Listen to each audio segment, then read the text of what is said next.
어머님, 이제 식당에 안 나오셔도 돼요. 어머님 노후 준비하실 수 있게 저희가 알아서 두둑히 챙겨드렸어요. 아가야, 무슨 소리니? 이 서류들은 다 뭐고? 정말 어머님, 그냥 사인만 하시면 된다니까요? 저희가 다 알아서 해놓은 거예요. 볼 필요 없어요. 이렇게 한평생 일궈왔던 식당을 눈뜨고 코베이듯이 눈앞에서 잃어버렸습니다. 노후를 즐길 나이에 자식들한테 식당도 뺏기고 눈보라치는 한겨울에 쫓겨나게 될 줄은 정말 몰랐습니다. 오늘도 세상만사 요지경속이다를 찾아주셔서 감사해요. 오늘의 사연을 들으시면서 답답하고 분통이 터진다면 속 시원한 댓글로 복수해주세요. 구독을 눌러두시면 재밌는 사연을 매일 들려드립니다. 그럼 오늘의 사연을 들어보겠습니다. 2024년 1월의 마지막 주, 서울은 10년 만에 폭설주의보가 내려졌습니다. 제가 서울대병원에서 치료를 마치고 나왔을 때는 이미 무릎까지 눈이 쌓여 있었어요. 허리 디스크로 치료를 받으러 간 병원에서 의사는 당분간 무리하지 말라고 했지만 그날 저는 제 인생에서 가장 큰 무리를 하게 될 줄은 몰랐습니다. 죄송합니다. 폭설로 인해 모든 버스 운행이 중단되었습니다. 아가씨, 택시 좀 잡아주세요. 할머니, 지금 택시들이 전부 콜만 받고 있어서 병원 로비는 발이 묶인 사람들로 북적였어요. 핸드폰을 꺼내 아들의 번호를 눌렀습니다. 신호음은 계속 울렸지만 받지 않았어요. 문자를 보내봤지만 읽지 않았고 2번, 3번, 10번을 더 걸어도 받지 않았습니다. 우진아, 엄마인데 떨리는 음성으로 음성 메시지를 남겼습니다. 아들의 집은 병원에서 30분 거리였어요. 제가 30년간 운영하던 한식당을 정리하고 모든 재산을 털어 마련해준 그 집이었습니다. 8억이 넘는 강남의 아파트, 그곳에는 제 아들 정우진과 며느리 서지은, 그리고 제 분신과도 같은 손자 하준이가 살고 있었죠. 눈은 계속해서 내렸고 바람도 점점 거세졌습니다. 병원 로비에서 1시간을 더 기다렸지만 상황은 나아질 기미가 보이지 않았어요. 결국 저는 떨리는 다리로 일어났습니다. 허리의 통증은 점점 심해졌지만 그보다 더 아픈 건 제 가슴이었어요. 택시비라도 보내달라고 할 걸. 중얼거리며 걸음을 옮겼습니다. 하지만 곧 그 생각을 지웠어요. 8억이 넘는 돈을 준 어머니가 택시비를 달라고 하면 얼마나 비참해 보일까요? 그래도 발걸음을 옮길 때마다 내 새끼한테 가는 거야. 문은 열어주겠지라는 생각으로 버텼습니다. 30분이면 갈 수 있는 거리였지만 그날은 2시간이 넘게 걸렸어요. 허리는 점점 뻐근해졌고 다리는 후들거렸습니다. 그래도 한 발 한 발 내디뎠어요. 쉬지 않고 걸었습니다. 내 아들의 집이니까, 내가 전 재산을 들여 마련해준 그 집이니까. 드디어 아파트 현관에 도착했을 때 저는 완전히 지쳐 있었습니다.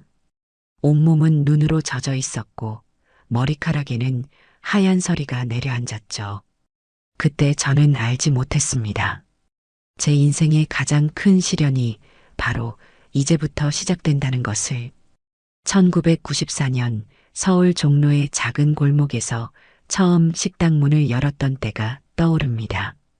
손님이 없어 쓸쓸했던 첫날, 식재료비도 빠듯해. 라면으로 끼니를 때우던 그때를 생각하면 지금도 코끝이 찡해지네요. 남편과 이혼하고 홀로 된 후 7살이었던 우진이를 키우기 위해 시작한 작은 식당이었습니다. 미경 씨, 이 동태찌개 비법 좀 알려주면 안 돼요? 아니, 이 맛은 대체 어떻게 내는 거예요? 미경 씨네 식당은 항상 정갈하고 깔끔해서 좋아. 손님들의 칭찬은 저를 살아가게 하는 힘이었어요. 우진이가 학교에서 돌아오면 주방 한켠에서 숙제를 했고 제가 바쁠 때면 고등어구이도 직접 뒤집곤 했죠. 식당 일이 바빠 학부모 상담은 한 번도 못 갔지만 우진이는 늘 상위권을 유지했어요.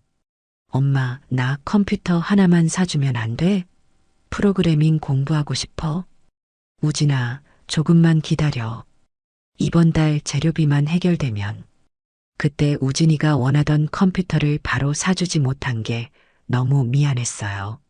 하지만 그 아들이 결국 IT 스타트업을 창업하고 성공하는 걸 보면서 제 희생이 헛되지 않았다고 생각했죠. 2010년 드디어 저희 식당이 미쉐린 가이드에 실렸습니다.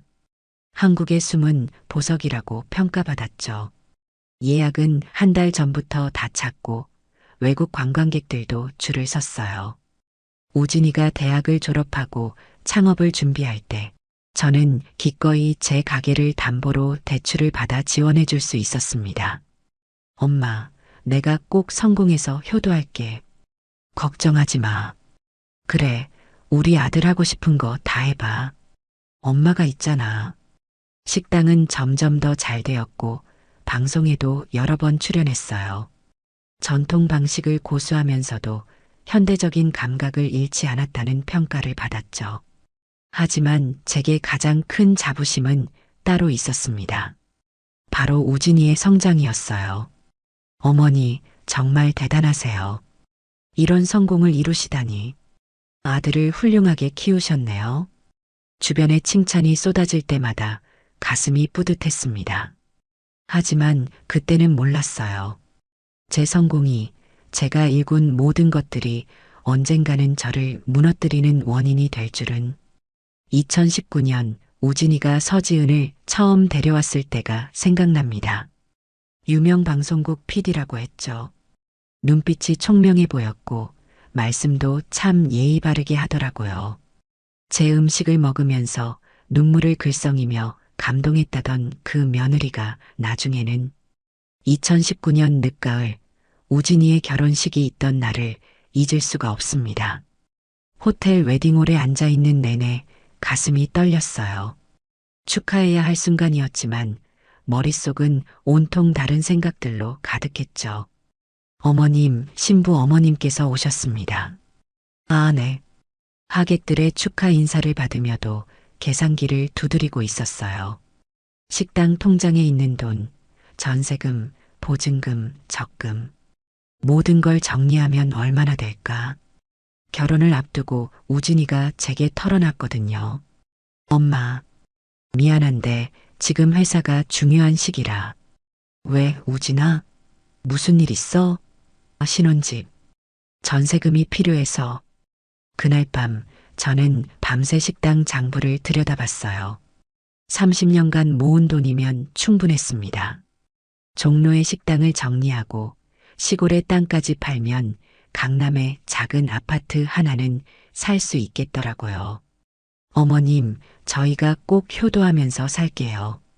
네, 지은 씨. 우리 우진이 잘 부탁해요. 결혼식이 끝나고 며칠 뒤 저는 부동산 중개사무소에서 서류에 도장을 찍고 있었습니다. 강남의 32평형 아파트 8억 5천만 원. 제 전 재산이 고스란히 들어간 금액이었죠. 엄마, 이렇게 큰 선물을 주시다니. 우진아, 이건 선물이 아니라 약속이야. 네. 이 집은 엄마가 평생 모은 돈으로 사는 거야. 대신에 엄마 노후는 내가 책임져야 해. 당연하죠, 엄마. 걱정하지 마세요. 제가 엄마 잘 모실게요. 아들의 눈빛은 진심 어려 보였어요. 서지은도 눈물을 글썽이며 제 손을 잡았죠. 어머님, 정말 감사합니다. 저희가 평생 잊지 않을게요. 그렇게 시작된 새로운 일상이 처음에는 정말 행복했습니다. 주말이면 찾아와 함께 식사를 하고 명절이면 며느리도 며칠씩 머물렀어요. 얼마 지나지 않아 하준이도 태어났죠. 우리 하준이 닮은 데가 있죠? 어머님 젊으셨을 때 사진 보니까 하준이랑 눈매가 똑같더라고요. 손주를 안고 있으면 세상을 다 가진 것 같았어요. 하준이가 첫 걸음마를 뗄 때, 첫 말을 할 때, 그때마다 제 인생의 모든 고난이 씻겨 내려가는 것 같았습니다. 하지만 그때는 몰랐어요. 제가 모든 걸 내어준 그 순간부터 서서히 균열이 시작되고 있었다는 걸.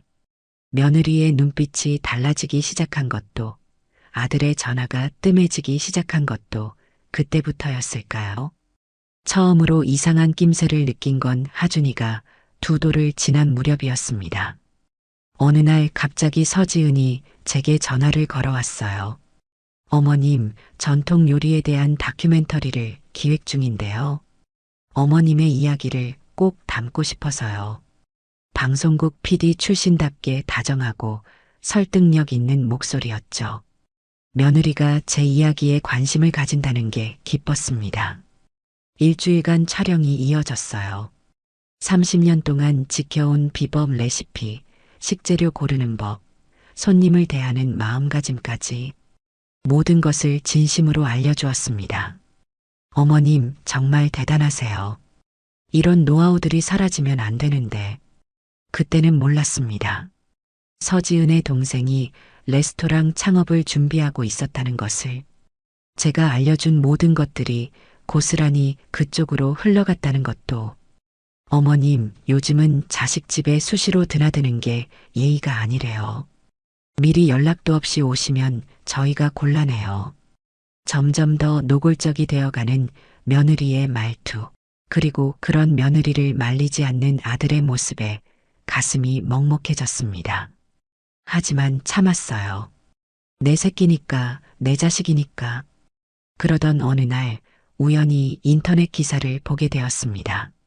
깜짝 놀라 기사를 읽어보니 우진이와 서지은이 제 식당의 이름과 명성을 이용해 프랜차이즈 사업을 준비하고 있다는 내용이었어요. 제가 평생 지켜온 가치들은 온데간데 없이 그저 돈벌이 수단으로 전락해버린 거죠. 우진아, 이게 무슨 소리니? 아, 엄마. 제가 설명하려고 했었는데 이제 시대가 바뀌었잖아요. 엄마가 평생 일구신 브랜드 가치를 현대적으로 재해석하는 거예요. 아들의 목소리에는 죄책감 하나 없었습니다. 오히려 제가 구시대적인 사고방식을 가진 것처럼 말하더군요.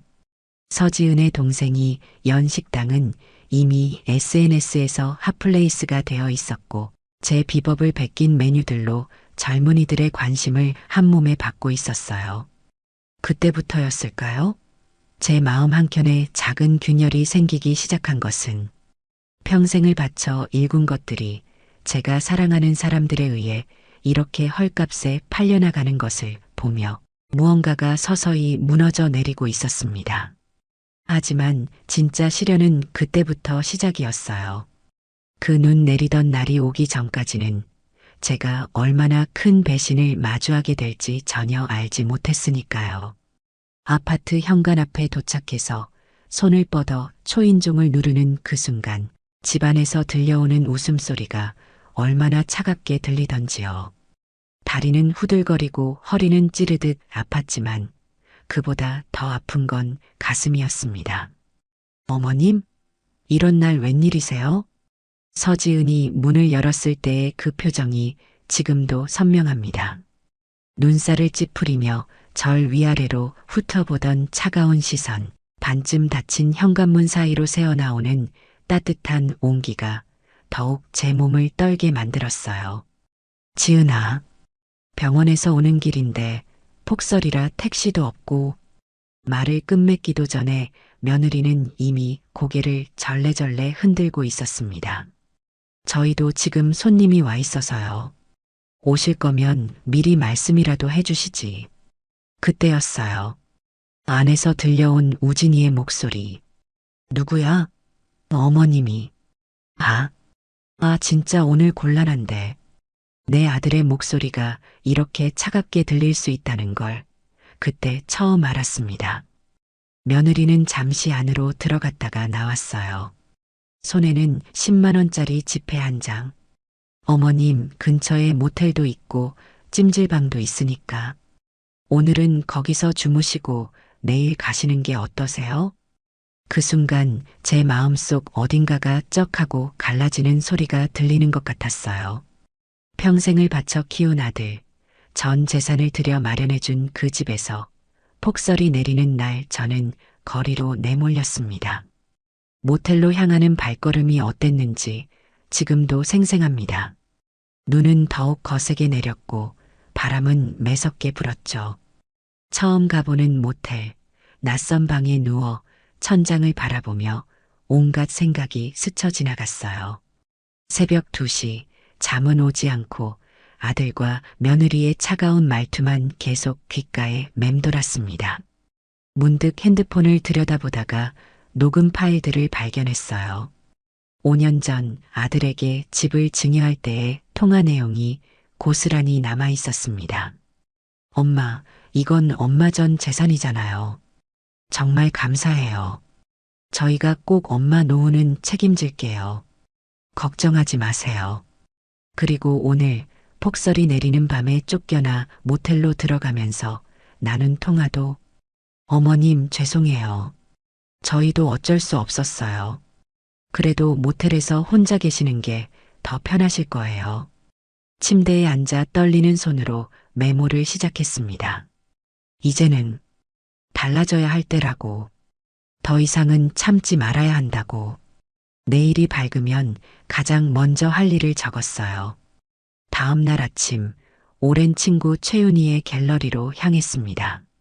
평생 단 한 번도 법적 소송 같은 건 생각해 본 적 없었지만 그날만큼은 달랐어요. 언니, 이럴 수가. 이건 너무하잖아요. 우리 조카가 변호사 하는데 한번 상담이라도. 윤희의 조카 변호사를 만난 건 그날 오후였습니다. 젊은 변호사의 눈빛이 매서워지는 걸 보며 제가 겪은 일이 단순한 가정사가 아니었다는 걸 깨달았어요. 어머님, 이건 명백한 사기입니다. 증여 당시의 약속, 30년간의 식당 영업권, 레시피 무단 사용까지 충분히 승산이 있어요. 소송 준비는 빠르게 진행되었습니다. 하지만 그 과정은 제 가슴을 더욱 무겁게 했어요. 아들 내외의 배신이 서류로, 증거로 하나씩 드러날 때마다 어머니로서의 자존심은 산산조각이 났으니까요. 엄마, 이게 무슨 짓이에요? 소송이라니. 우리가 그렇게 엄마를 홀대했나요? 채민이 생각해서라도. 쏟아지는 전화와 문자에도 이제는 마음이 흔들리지 않았습니다. 법정에서 마주친 아들의 눈빛은 한없이 차가웠지만 제 마음은 이미 단단해져 있었어요. 결정적인 순간은 녹음 파일이 재생되었을 때였습니다. 이해 있습니까? 피고 측? 없습니다, 재판장님. 패소가 확실해지자 아들 내외는 제 앞에 무릎을 꿇었습니다. 하지만 이미 늦었어요. 차가운 눈발이 내리던 그날 제 마음도 함께 얼어버렸으니까요. 엄마, 제발요. 어머님, 저희 잘못했어요. 법정 밖에는 친척들이 모여 있었습니다. 언니, 그래도 자식인데. 이제 용서해 주시죠. 하지만 전 고개를 저었습니다. 이제는 안 돼. 내 마음이 이미 다 식었어. 그날의 선고는 제게 승리를 안겨주었지만 동시에 더 큰 상실을 의미했습니다. 이제 더 이상 돌이킬 수 없는 강을 건넜다는 걸 알았으니까요. 법원 판결 이후 일주일 이사업체 차량이 들어서는 날이었습니다. 아파트 주민들이 하나둘 모여들기 시작했어요. 수군거리는 소리가 바람 따라 들려왔습니다. 저기 이사 나가는 집, 어머니한테 소송당해서 쫓겨난대. 에이, 말도 안 돼. 자식이 부모를. 폭설 오는 날 어머니를 모텔로 내쫓았다면서. 하지만 그런 소리들은 이제 더 이상 제 마음을 흔들지 못했어요. 엘리베이터에서 아들 내외가 내렸습니다. 서지은은 얼굴을 가리고 있었고 우진이는 고개를 푹 숙이고 있었죠. 그때 뒤에서 하준이가 뛰어나왔어요. 할머니, 할머니. 저도 모르게 발걸음이 떨렸습니다. 손주의 목소리에 심장이 무너져 내리는 것 같았어요. 하지만 서지은이 얼른 하준이를 붙잡았습니다. 하준아, 안 돼. 할머니랑 같이 있을 거야. 할머니. 하준이의 울부짖는 소리에 제 심장이 찢어지는 것 같았습니다. 그래도 돌아설 수밖에 없었어요. 그때 우진이가 제 앞에 무릎을 꿇었습니다. 엄마, 마지막으로 한 번만 더. 일어나라. 내가 문 앞에서 떨고 있을 때 그때 이랬어야지. 이제는 더 이상 눈물도 나오지 않았습니다. 30년간 일구어온 제 모든 것이 한순간에 무너져 내린 그날 함께 무너진 건 어머니로서의 정이었나 봅니다. 빈집에 홀로 앉아 있으니 문득 옛 생각이 납니다. 하준이가 처음 걸음마를 뗐을 때, 첫 글자를 썼을 때, 그 소중한 순간들이 이제는 먼 추억이 되어버렸네요. 언니, 이제 좀 편히 사세요. 이 집에서 새로 시작하는 거예요. 윤희의 말에 고개를 끄덕였지만 가슴 한켠이 여전히 아팠습니다. 그날 밤 텅 빈 집을 돌아보며 생각했어요. 이게 제가 원하던 승리였을까? 정의는 찾았지만 그 대가로 잃어버린 것들이 너무나 크게 느껴지는 밤이었습니다. 승소 판결 후 6개월이 지난 어느 봄날입니다. 오늘도 창문을 열어 아침 공기를 맞이했어요. 한때는 차갑게만 느껴졌던 이 넓은 집이 이제는 조금씩 제 공간이 되어가고 있습니다. 언니, 드디어 결심하셨네요? 그래, 윤희야. 이제는 정말 새로운 시작을 해야 할 것 같아. 받은 배상금으로 요리 학교를 차리기로 했어요. 제가 30년간 지켜온 전통의 맛을 이번에는 제대로 된 방식으로 전하고 싶었거든요. 청년 요리사 장학재단도 설립했습니다. 할머니의 진짜 레시피를 배우고 싶어요. 전통의 맛을 지키는 게 얼마나 중요한지 이제야 알겠습니다. 젊은 요리사들의 진심 어린 눈빛을 보며 제 선택이 틀리지 않았다는 걸 깨닫습니다. 가끔 하준이 생각에 잠이 오지 않는 밤도 있지만 이제는 그 아픔을 더 큰 사랑으로 승화시키려 해요. 어제는 우연히 TV에서 아들 내외의 소식을 들었습니다. 프랜차이즈 사업은 실패했고 서지은은 방송계를 떠났다고 하더군요. 가슴 한켠이 아려왔지만 이제는 그들의 인생이 그들의 몫이라는 걸 인정하게 됐어요. 박미경 선생님, 내일 특강 준비는 다 되셨나요? 네, 원장님. 이번에는 제가 평생 고집해온 된장 담그는 법을 가르쳐 주려고요. 요즘은 바빠서 외로울 틈이 없습니다. 아침부터 저녁까지 학생들과 함께 하다 보면 어느새 하루가 다 지나 있어요. 젊은이들의 열정과 순수한 마음이 제게 새로운 희망이 되어 주었거든요. 선생님, 저도 언젠가 선생님 같은 훌륭한 요리사가 될 수 있을까요? 그럼요.